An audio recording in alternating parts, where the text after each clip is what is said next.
or even cheat death by pausing your life until a cure is found. This is successfully done by Mr. Freeze from the Batman, but is it actually applicable in real life? Mr. Freeze background.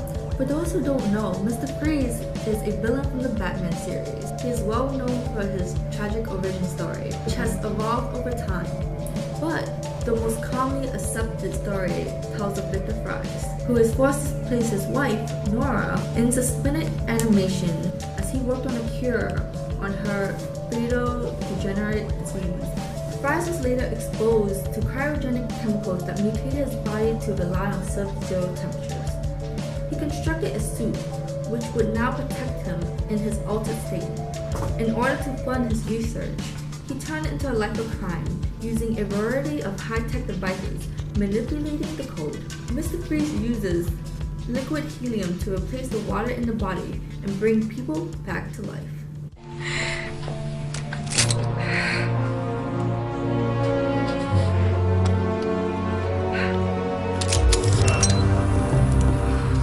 I've got it.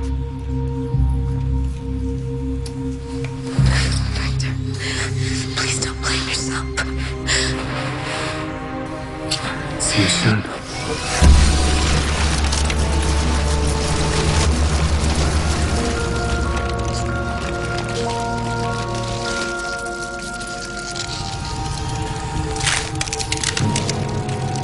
No. No. No, no, no, no, no, no, no, no, no! Nora! She switched cartridges.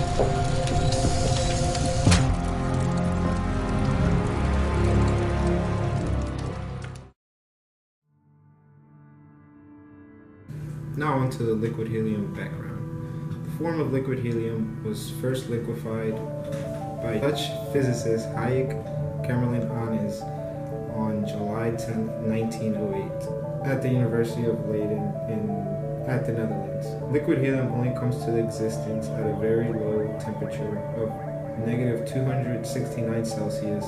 The liquid form of the element only contains two stable isotopes, which are the common isotope helium-4 and the rare isotope helium-3.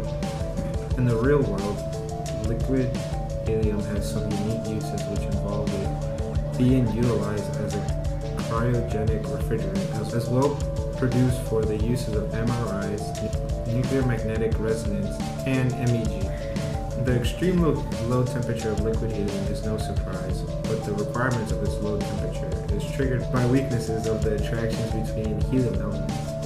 Its low temperature will let the helium remain in a liquid form while at atmospheric pressure, from its own liquefaction point down to absolute zero. One problem with the cryonics is the response cells have to be frozen. When cells are frozen, the water in or surrounding these cells can freeze, causing potential catastrophic damage. The issue can be solved by replacing the water in the cells resist crystallization at freezing temperatures. Although this helps solve the problem with cell damage, the cryoprotectants are in themselves toxic. But exactly how this toxicity affects the body is not currently understood.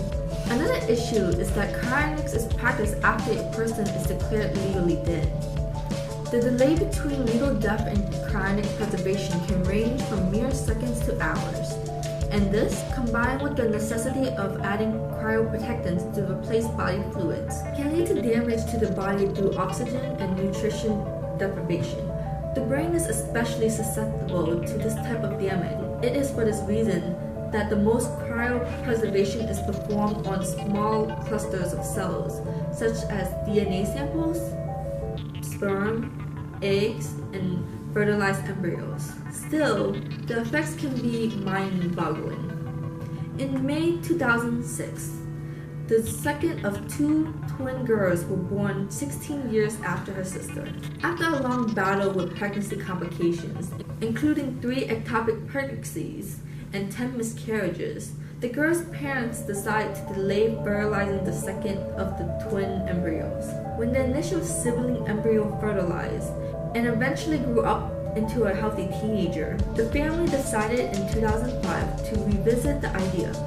the family was able to use the egg and have their second daughter. Freezing them is one thing, but reviving them is another. How exactly to revive people who are cryogenically frozen is another important issue, as the reviving process must address the potential hazards of cryogenic freezing and the condition that caused the person to die and be frozen in the first place. So while what Mr. Freeze does may be possible in the future, it is not plausible at the moment, because while human beings have been put into suspended animation, no one has successfully brought them back to life. The science has significantly improved over time, but it is nowhere near perfect.